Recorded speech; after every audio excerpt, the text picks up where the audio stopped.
கிறிஸ்துவிலே மிகவும் பிரியமானவர்களே, 23/3/2025 உங்களை சந்திப்பதிலே மகிழ்ச்சி அடைகிறேன். வாருங்கள், ஒரு நிமிடம் நாம் ஜெபிப்போம். அன்பு தகப்பன், இன்றைக்கும் என்னுடைய பாதுகாப்புக்காய் ஜெபிக்கும்படி என் தேவனுடைய சமூகத்தில் வருகிறேன். என் தேவனுடைய நிறைவும் அன்பும் ஆசீர்வாதம் விடுதலும் என்னுடைய வாழ்க்கையிலிருந்து செயல்படும்படி நீ செய்தலும்படியாய் ஜெபிக்கிறேன். எல்லா பொல்லாப்பு நாசமோச விலைக்கு நீங்கள் பாதுகாத்துக் கொள்ளுங்க. என் தேவனுடைய கரம் இவரோடு இந்த அற்புதத்தை செய்வதாக, செல்லக்கூடிய இடத்திலெல்லாம் தெய்வீக சமாதானமும் சந்தோஷம் விடுதலையும் எப்போதும் இவருடைய வாழ்க்கையில் இருக்கும்படி நீ செய்தலும்படியாய் ஜெபிக்கிறேன். இயேசு கிறிஸ்து சிந்தின பரிசுத்த ரத்தத்தை இவர் மீதும் ஒரு குடும்பத்தின் மீதும் ஒரு செய்கிற சகல காரியத்தின் மீதும் பூசுகிறேன். ஆகவே இந்த நாள் முழுவதும் மகிமையின் ஆசீர்வாதம் இவரோடு இருப்பதாக.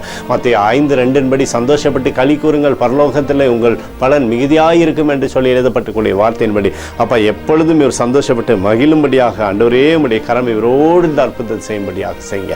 இயேசுவின் நாமத்திலே அப்படி ஜெபிக்கிறேன் நல்ல பிதாவே, ஆமேன். பிரியமான ஜெப பங்காளரே, ஒரு நிமிடம் நம்ம இந்திய தேசத்திற்காக ஜெபிப்போம். அன்பு தகப்பனே, 23/3/2025 இந்திய தேசத்திற்காய் ஜெபிக்கும்படியாய் உம்முடைய சமூகத்தில் வருகிறேன். இந்திய தேசத்தை நீங்கள் ஆசீர்வதிக்கும்படியாய் ஜெபிக்கிறேன். ஆசீர்வதிங்க. தேசத்தில் நன்மையும் கிருபையும் விடுதலையும் நீர் வைக்கும்படியாய் ஜெபிக்கிறேன். தேவனுடைய கரம் அப்பா தேசத்திலிருந்து அற்புதத்தை செய்யும்படி நீர் செய்தலும்படியாய் ஜெபிக்கிறேன். அப்பா எங்களுக்காக அடித்து நொறுக்கப்பட்டு இயேசு கிறிஸ்துவ ஒரு சிந்தனை வெளியேறப்பட்ட ரத்தத்தை வைத்து ஒப்பு கொடுக்கிறேன். அத்தோடு இந்திய தேசத்தில் எழுப்புதலை தரும்படியாய் ஜெபிக்கிறேன். எழுப்புதலை தருவீராக எங்கள் கண்கள் பார்க்கும்படி நீர் ஆசீர்வதிக்கும்படி ஜெபிக்கிறேன். நேற்றும் இன்றும் என்றும் மாறாதவராகிய இயேசுவின் நாமத்திலே உங்களை ஜெபிக்கிறேன் நல்ல பிதாவே, ஆமேன். பிரியமான ஜெப பங்காளரே, ஆண்டவர் நம்மளோட ஜெபத்தை கேட்டிருக்கிறார். இந்த நாள் முழுதும் கர்த்தராகிய இயேசு கிறிஸ்துக்குள் நீங்கள் வளரும்படி உங்களை வாழ்த்தி ஆசீர்வதிக்கிறேன்.